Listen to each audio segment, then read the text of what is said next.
Na aula de linguagem de hoje, eu vou entrar em um dos assuntos mais importantes da prova, com certeza um dos que mais são cobrados, com a maior quantidade de questões a respeito, então que é importante dominar.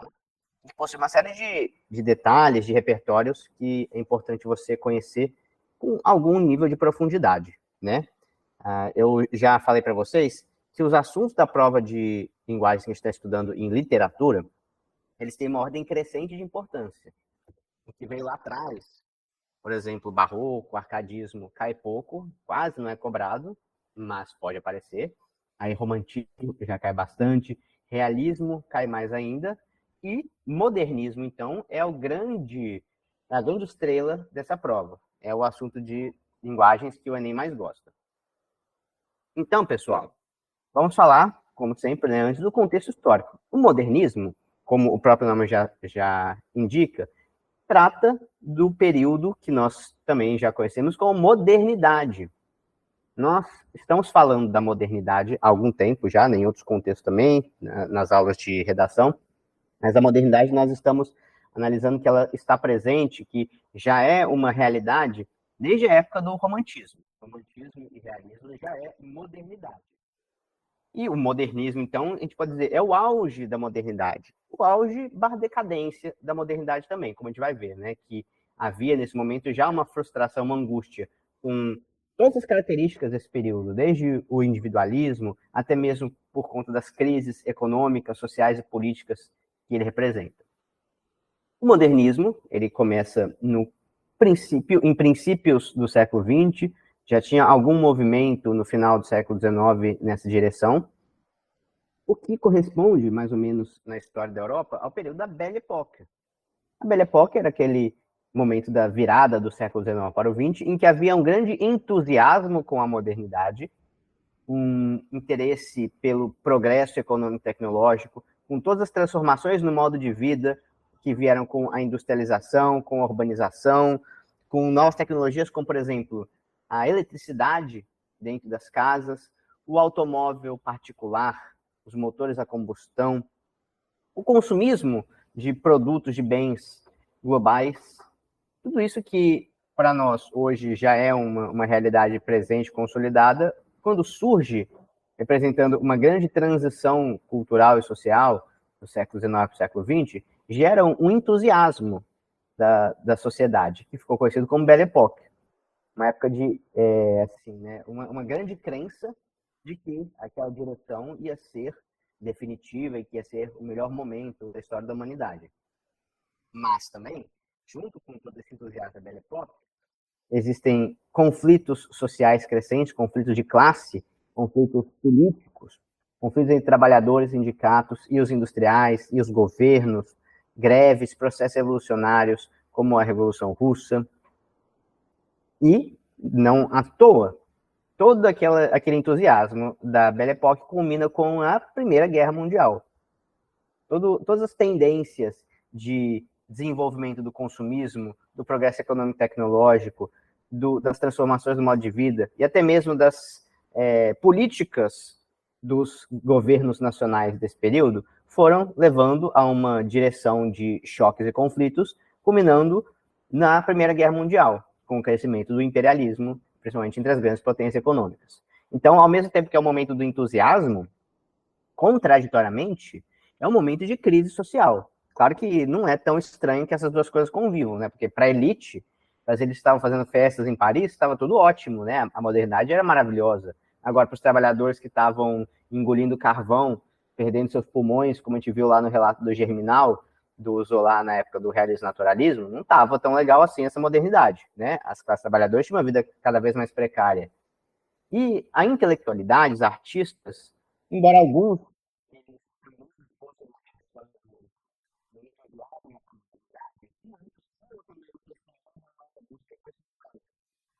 isso vai se refletir na forma de né?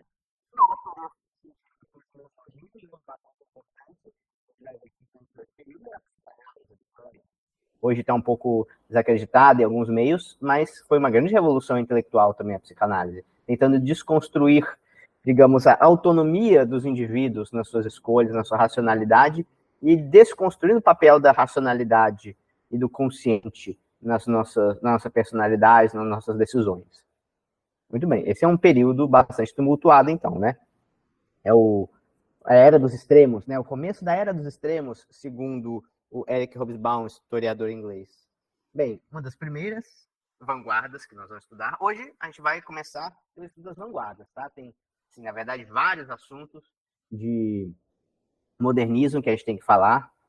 Vou tentar falar do máximo possível, porque tem muitos com grandes chances de serem cobrados na prova. E hoje a gente vai se dedicar especialmente às vanguardas modernas, que são aqueles movimentos que surgiram na Europa nesse período, do final do século XIX barra começo do século XX, e que, na verdade, foram pioneiros na arte modernista, como nós fomos ver depois no Brasil, né? A arte modernista brasileira tem grandes influências do expressionismo. E, curiosamente, esse é um dos poucos assuntos, digamos, de literatura mundial, de arte mundial, que cai na prova. É um dos poucos momentos em que a prova de linguagem sai da literatura brasileira, porque realismo e naturalismo, romantismo, outras escolas, é praticamente só literatura brasileira. Muito difícil. Eu nunca vi, por exemplo, uma questão falando de Eça de Queiroz, que é um importante autor do realismo e que não é cobrado porque é literatura portuguesa. Agora, em vanguardas modernas, vai cair sim, vai cair tanto artistas de artes visuais quanto literatura de autores que não são brasileiros. É um ponto que a gente tem que conhecer nesse sentido. E expressionismo é um dos princípios do modernismo, da estética modernista. Um famoso que eu acabei não colocando aqui, porque ele já é, digamos, um pouco mais antigo do que esse período, mas ele também é considerado, né, um dos inauguradores, é o Van Gogh, né? Você deve conhecer o Van Gogh, né? Aqueles quadros com a pintura, com as pinceladas bem fortes na tela, como, por exemplo, A Noite Estrelada. E aí eu trouxe aqui o Edvard Munch, que é um pintor sueco, conhecido também pelo expressionismo, tendo o quadro mais famoso, O Grito, aquele famoso Grito, é do Munch.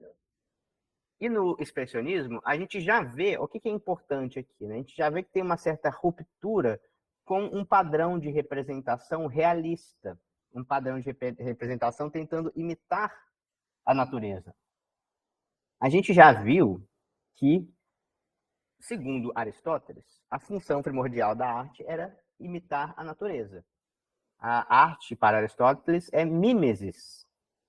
É uma cópia daquilo que está na realidade.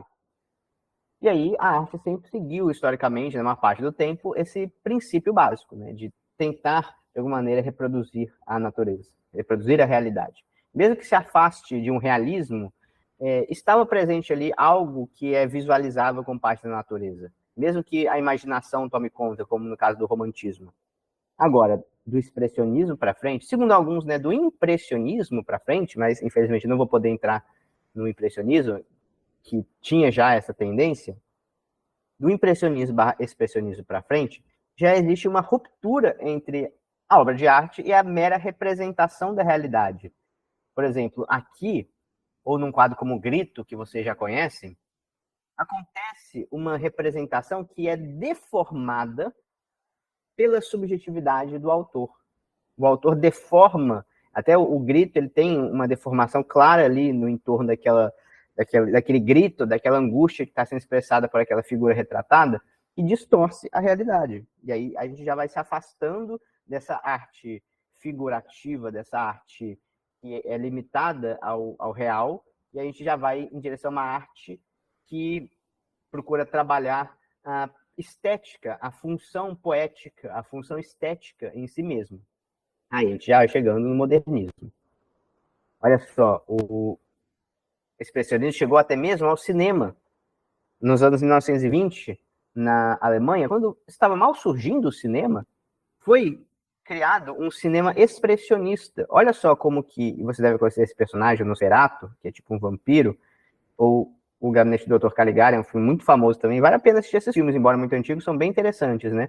Com uma estética que não é nada realista. Até porque no cinema naquela época, com aquela tecnologia, era bem difícil ser realista, né? De fazer uma representação que parecesse com a realidade. Era tudo preto e branco, as técnicas eram limitadas de representação. E aí, artistas, diretores, como por exemplo o Murnau, que é o diretor do Nosferatu, aproveitaram essas técnicas para representar de maneira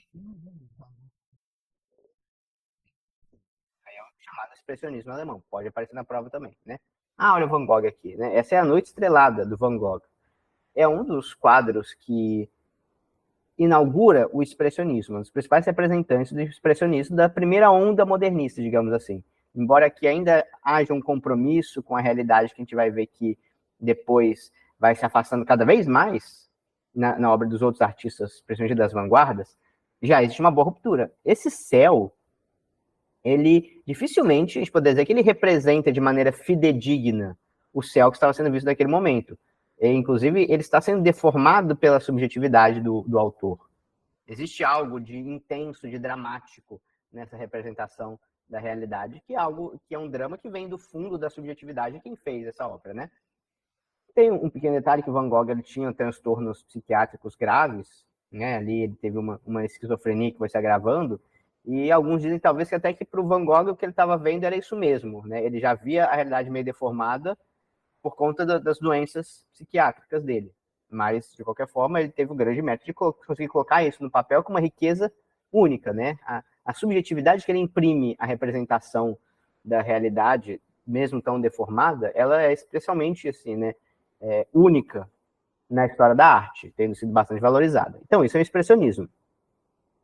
O expressionismo defende uma perda do controle consciente no ato da criação para que a realidade seja transformada pela visão particular do artista, né? Então, por exemplo, né, as pinceladas Van Gogh eram bruscas, eram rudes, assim, né? Eles, tipo, como se ele batesse o pincel na tela, não é algo bem trabalhado, cuidadoso, né? Esse aspecto grosseiro é para que haja uma certa dimensão inconsciente se manifestando na obra. A maioria dos obras expressionistas, especialmente Van Gogh e Munch, que a gente viu, focaliza o lado obscuro da humanidade, revelando angústia existencial, medo, irracionalismo. Então, as duas obras citadas que você deve lembrar de expressionismo, as obras do Van Gogh como essa, Noite Estrelada, e o Grito, do Munch, pode ser resumido assim, né?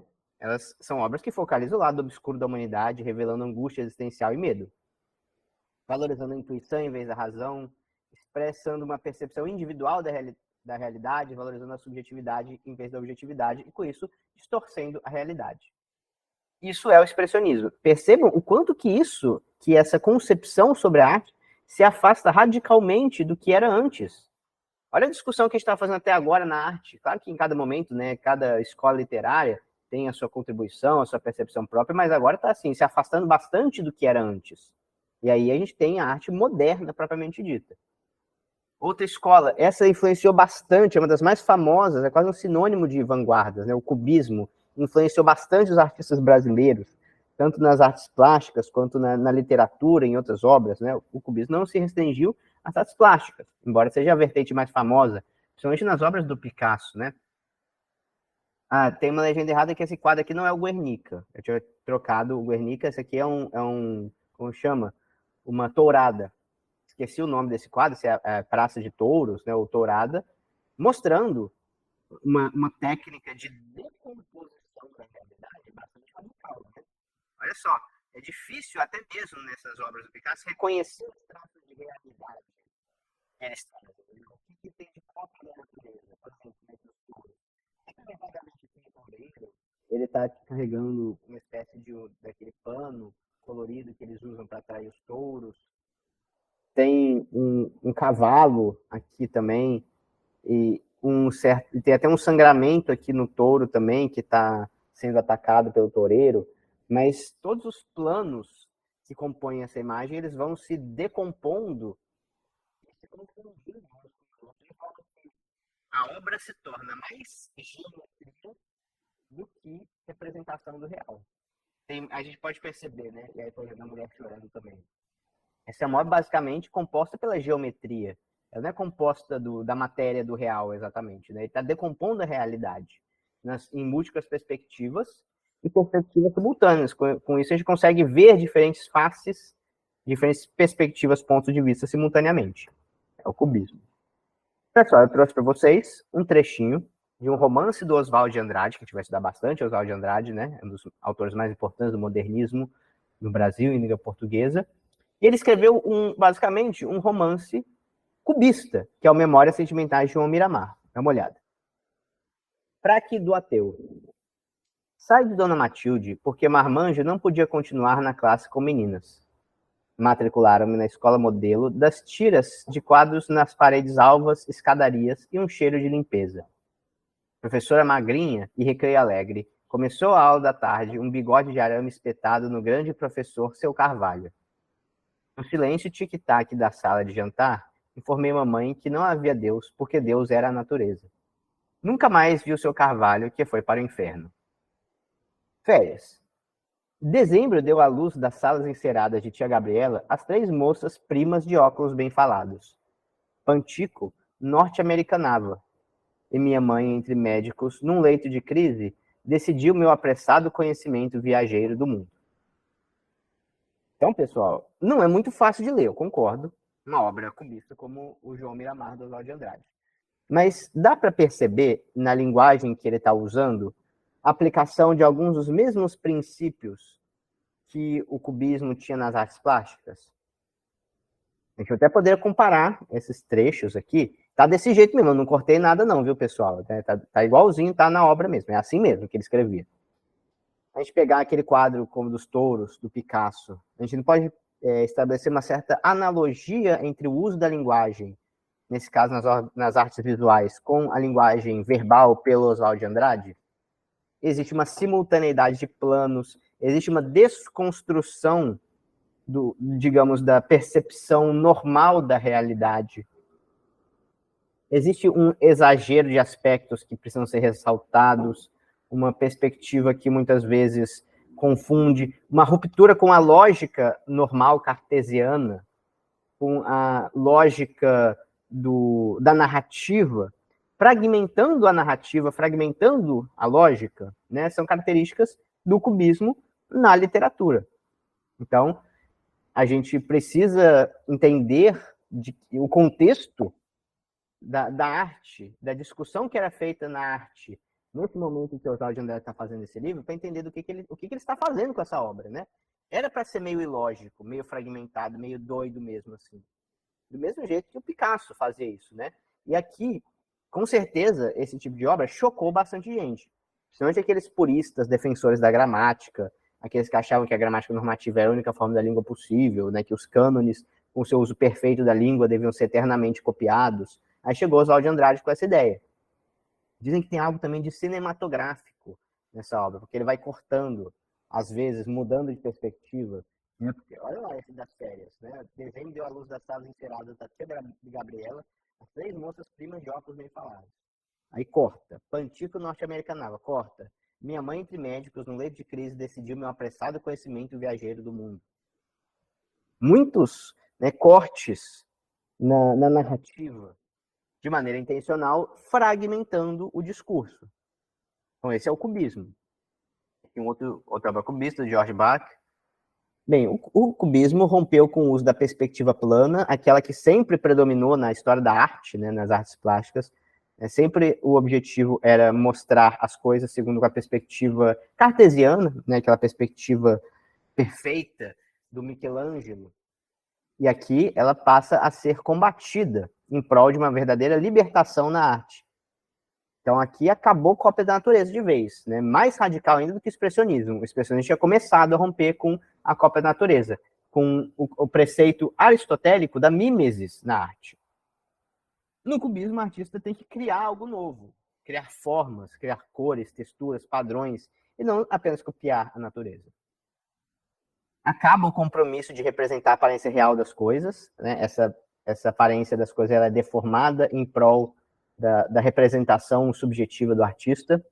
Várias faces de um mesmo objeto retratadas em um mesmo plano, objeto fragmentado, justaposto, refeito em colagens, reduzido a figuras geométricas, buscando a intuição em vez da razão. Olha, vocês já perceberam um padrão na discussão das escolas dessas vanguardas modernas? Valorizando a intuição em vez da razão, criticando a razão. Lógico, né, pessoal? Por que todo esse preconceito com a razão? A razão levou à Primeira Guerra Mundial, né? A razão levou ao colonialismo da África. A razão levou ao imperialismo. A razão levou aquele monte de obras acadêmicas chatas que os modernistas detestavam, não aguentavam mais, né, obras todas iguais, propondo sempre a mesma estética. Então, chega de razão, vamos usar a intuição, o inconsciente, usando a geometria, as linhas, formas e cores, distorcendo a realidade através da liberdade subjetiva. Tudo bem, então esse é o cubismo dos mais influentes movimentos. Aí temos também o dadaísmo. O dadaísmo, que é um dos movimentos talvez mais incompreendidos das vanguardas modernas, o que faz parte da proposta que eles tinham também, né? O que é o dadaísmo? Segundo o Tristan Tzara, que é um dos criadores da expressão dadaísmo, na verdade eles não chamavam de dadaísmo, eles chamavam de dadá. Nós que acrescentamos o ismo, eles não gostavam de ismo, não. Era dadá, o movimento. Segundo o Tristan Tzara, dadá não quer dizer nada.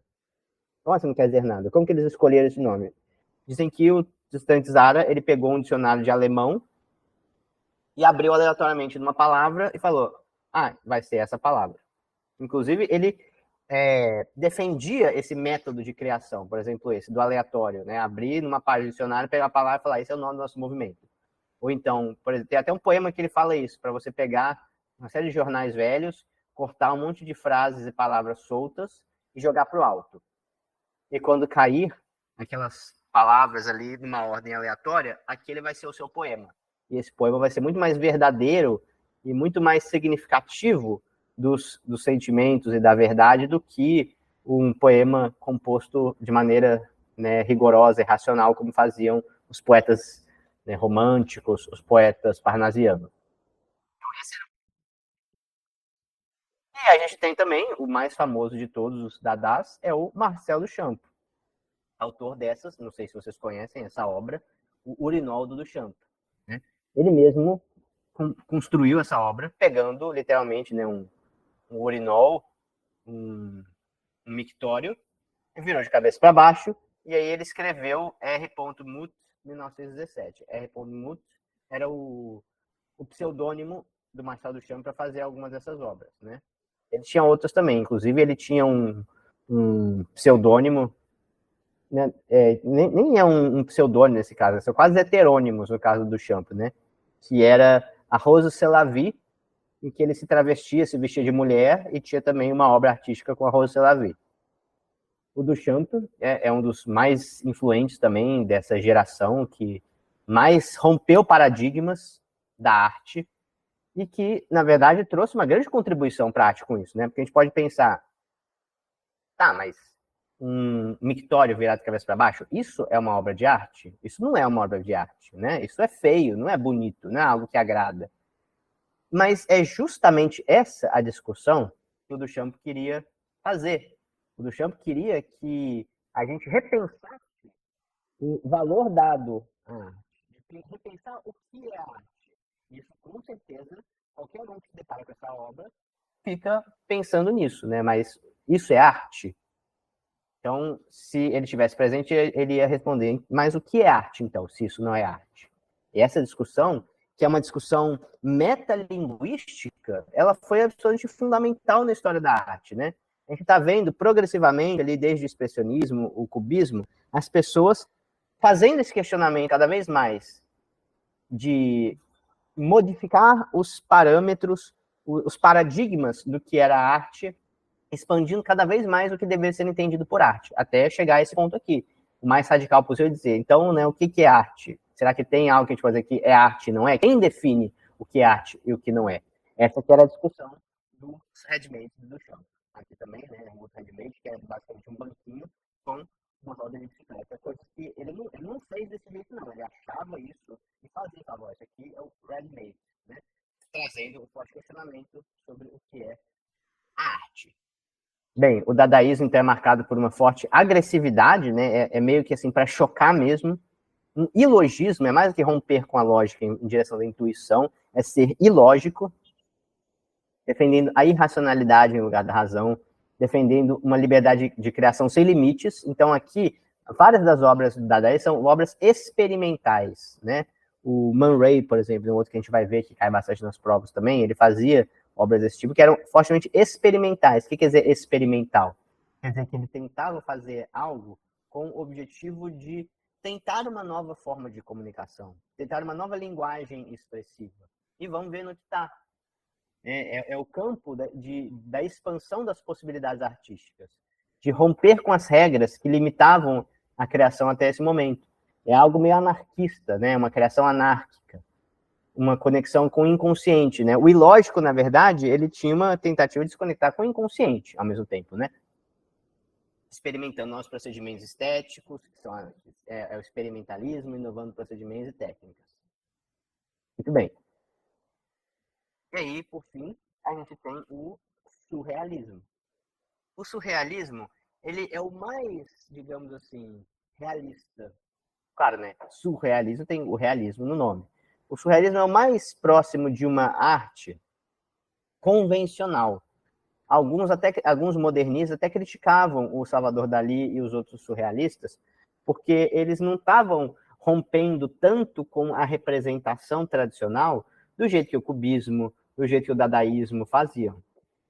Né? Ele, pelo contrário, né, está fazendo algo mais que pode ser compreendido visualmente, por mais que o conteúdo se afaste da racionalidade e traga coisas oníricas, né? O plano dos sonhos, que muitas vezes traz algo de absurdo, por exemplo, né? Essa obra do Salvador Dalí, que é a Tentação de Santo Antônio no Deserto, né? É algo bem onírico, né? Tem vários elementos de sonhos surreais aqui envolvidos, mas a técnica representativa, ela é figurativa. Tem o cavalo, tem uma pessoa segurando a cruz, tem as nuvens, o deserto, dá para entender o que está acontecendo aqui. Agora, na hora de atribuir sentido a isso, aí sim existe uma ruptura com o racional, né?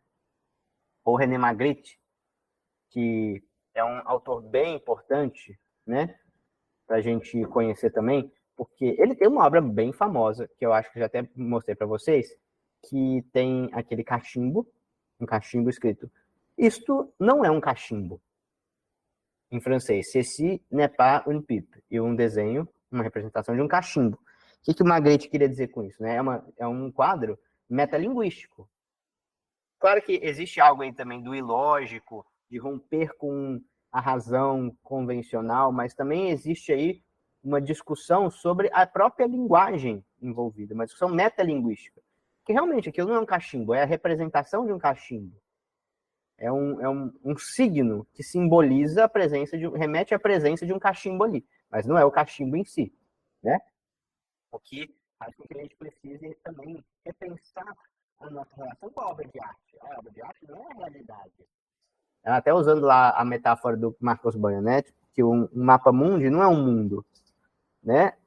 Uma receita de bolo não é um bolo. Uma obra de arte não é não é a realidade. Ela é uma representação estética. Ela é função estética da linguagem.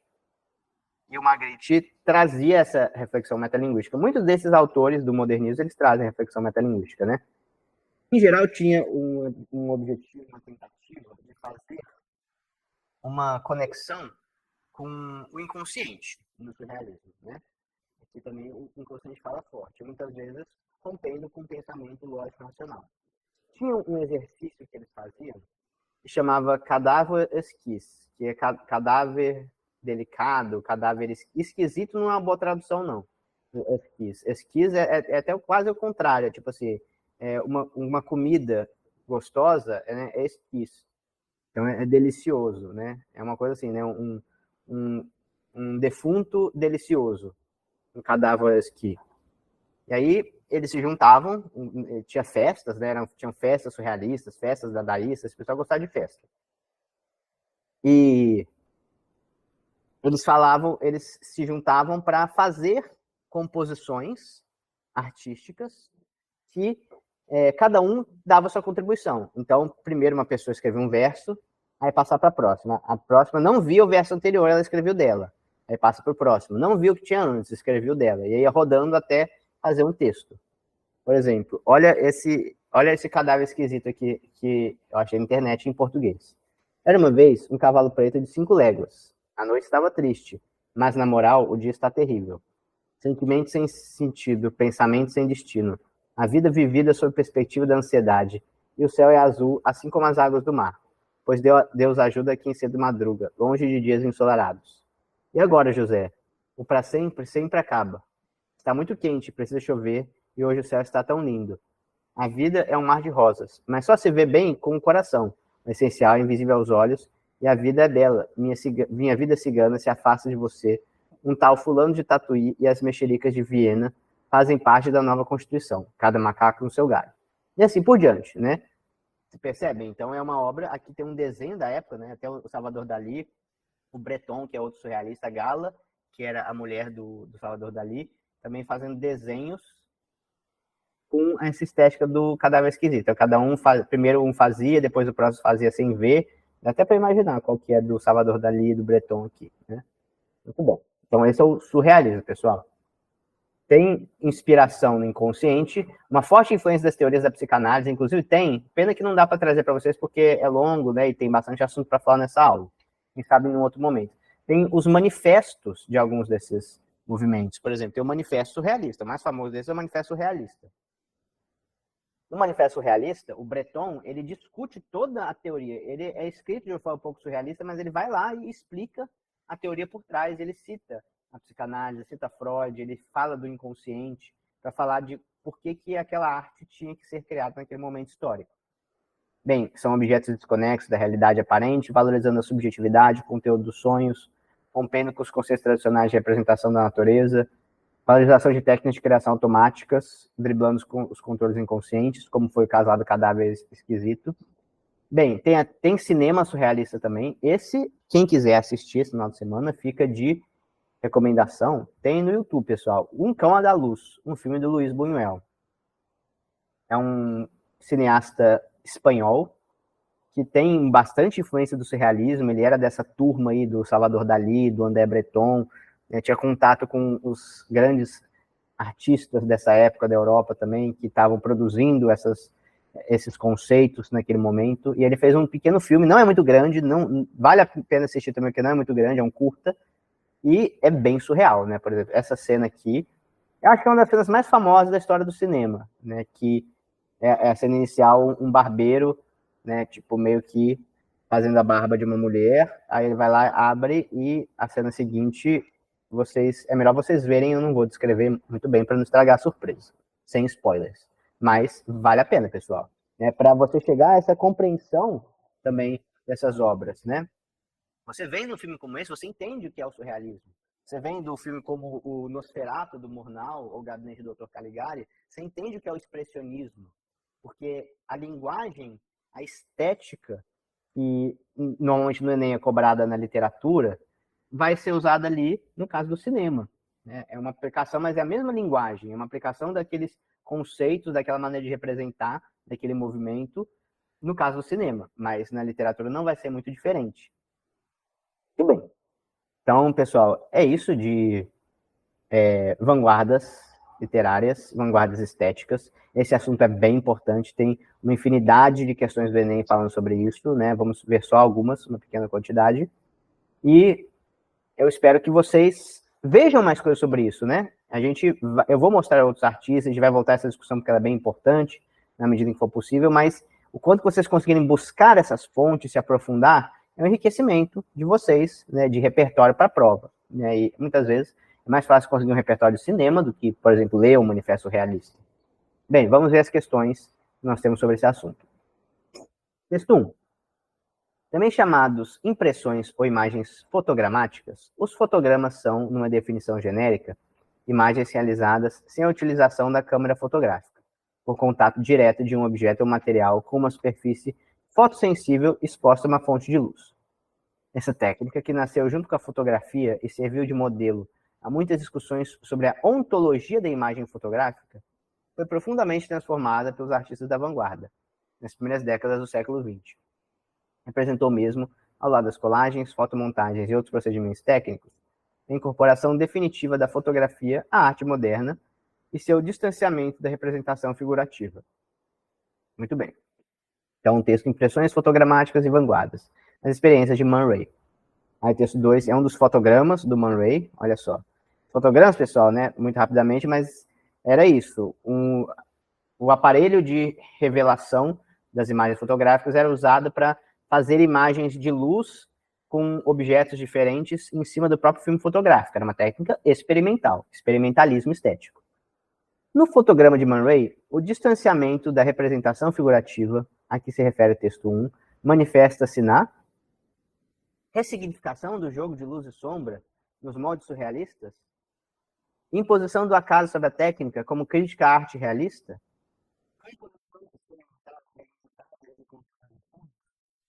abstração radical voltada para a própria linguagem fotográfica, ou imitação de formas humanas com base em diferentes objetos.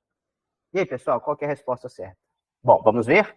Então, resposta certa, alternativa C. Realmente, composição experimental, esse experimental é importante, né?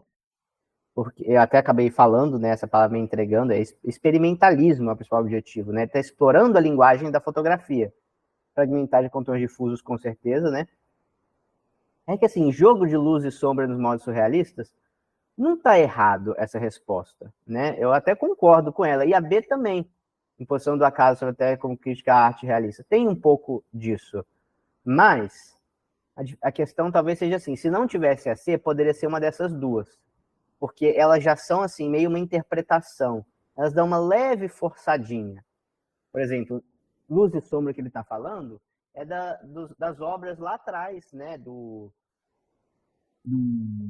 Renascimento, do Barroco, tinha muita luz e sombra. Tem algo de luz e sombra aqui, mas eu acho que é uma analogia que está forçando um pouquinho a barra, né? Tem a ver, tem, né? Porque, bom, tem luz e sombra, ok, né? Mas aqui acho que é mais radical do que isso, né? E imposição do acaso sobre a técnica, né? O acaso é mais importante que a técnica? Acho que também não é bem assim. Com certeza criticar arte realista, né? Porque ele não jogou só os objetos ali em cima e tirou uma foto para ver como ia ficar. Ele foi modelando, né? Então não tem tanto se o acaso dessa maneira, não. A C é a melhor resposta porque ela traz realmente assim, ela se atém ao que está nos textos e na obra e no quadro que foi apresentado. Então acabou sendo mais certo. Bem, então aqui uma pintura do Francis Bacon, 3 estudos para um autorretrato, o autorretrato Francis Bacon. E aí, texto 2. Tem um rosto lacerado por rugas secas e profundas, sulcos na pele. Não é um rosto defeito, como acontece com pessoas de traços delicados. O contorno é o mesmo, mas a matéria foi destruída. Tem um rosto destruído. Trecho do romance de Marguerite Duras, O Amante. Na imagem e no texto do romance de Marguerite Duras, os dois autorretratos apontam para um modo de representação da subjetividade moderna. Na pintura e na literatura moderna, o rosto humano deforma-se, destrói-se ou fragmenta-se em razão da adesão à estética do grotesco herdada do romantismo europeu, que trouxe novas possibilidades de representação, das catástrofes que assolaram o século XX e da descoberta de uma realidade psíquica pela psicanálise. C. Da opção em demonstrarem oposição aos limites estéticos da revolução permanente trazida pela arte moderna, do posicionamento do artista do século XX contra a negação do passado, que se torna prática dominante na sociedade burguesa? Ou é da intenção de garantir uma forma de criar obras de arte independentes da matéria presente em sua história pessoal? E aí, pessoal, qual vocês acham que é a resposta? Tá, vamos ver. Resposta certa, alternativa B, muito bem. Catástrofe assolaram o século XX, descoberta de realidade psíquica pela psicanálise. Bom, essa questão é um pouco diferente porque ela, tipo assim, tá extrapolando um pouco, né, digamos. Ela tá interpretando, colocando um dado a mais, né? Mas faz parte também, né, dessa questão. Porque ela espera que você conheça esses conceitos que a gente está discutindo nessa aula. Ela não é tanto interpretativa, né? Então, conhecer o contexto histórico do modernismo para falar das catástrofes que assolaram o século XX. Eu falei da Primeira Guerra Mundial, da Segunda Guerra Mundial, do colonialismo, né, da pobreza, da exploração da classe trabalhadora, e toda a questão do inconsciente trazida pela psicanálise de Freud. Isso mostrou uma dimensão, como eu falei, o lado obscuro do ser humano, né? Acho que essas obras mostram o lado obscuro do ser humano. No caso dessas obras especificamente citadas do Francis Bacon, Autorretrato, e desse texto do Amante da Marguerite Duras, falando do lado obscuro do autor, né? do indivíduo que compôs essas obras. Mas, com toda certeza, isso é algo que a psicanálise trouxe para a gente. A gente tem um lado obscuro que a gente não tem controle, o nosso inconsciente. Ele não é muito bonito, não. Por mais que você se ache bonitão, né, vai ver como que é o seu inconsciente. Dá uma olhada como que ele anda ali, né? Então, isso vai se refletir na arte também. Aliás, a arte vai cumprir uma dimensão muito importante, muito mais importante do que aquela das artes que era bonitinho, de ficar representando a realidade bonitinho, né, com perfeição, os personagens retratados.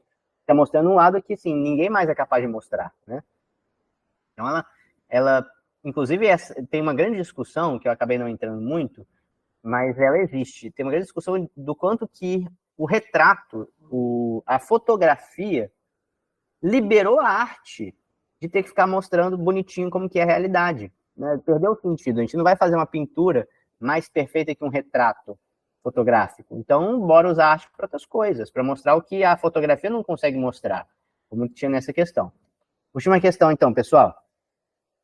Olha aí, a Pietà do Michelangelo, que é a Nossa Senhora segurando Jesus morto depois que ele foi tirado da cruz, e a Pietà do Vicente do Rego Monteiro, que é um pintor cubista brasileiro. Vicente do Rego Monteiro foi um dos pintores cujas telas foram expostas durante a Semana de Arte Moderna. Tal como Michelangelo, ele se inspirou em temas bíblicos, porém com um estilo peculiar. Considerando suas obras apresentadas, o artista brasileiro estava preocupado em retratar o Deus, demonstrou irreverência ao retratar a cena bíblica, optou por fazer uma escultura minimalista diferente de Michelangelo, deu aos personagens traços cubistas em vez dos traços europeus típicos de Michelangelo, ou reproduziu o estilo da famosa obra de Michelangelo, uma vez que retratou a mesma cena bíblica. E aí, pessoal, qual que é a resposta? Bom, vamos ver a resposta certa. É a D. Muito bem. A D mostra que os personagens aqui estão retratados de forma cubista, no lugar daqueles traços realistas, que estão mimetizando a realidade. Michelangelo foi um dos que melhor conseguiu reproduzir a realidade. Ele conseguia fazer uma pessoa quase de verdade feita de mármore, né? É a pura mimesis aristotélica, né? Cópia da natureza. E aí, no cubismo, eles resolveram, não, a gente não vai fazer melhor do que o Michelangelo, então vamos fazer outro tipo de arte também, né? Vamos fazer uma arte que não está preocupada com imitar a natureza como que ela é, mas sim fazer uma forma esteticamente pura, né? Uma forma esteticamente inovadora, criativa. O problema da E é que, assim, ele reproduziu o tema da obra de Michelangelo. Ele reproduziu o conteúdo da obra, mas o estilo é totalmente diferente, né? O estilo é estilo cubista em vez do estilo renascentista. O que ele copiou foi a temática. Beleza? Então, pessoal, tinha mais uma questão aqui.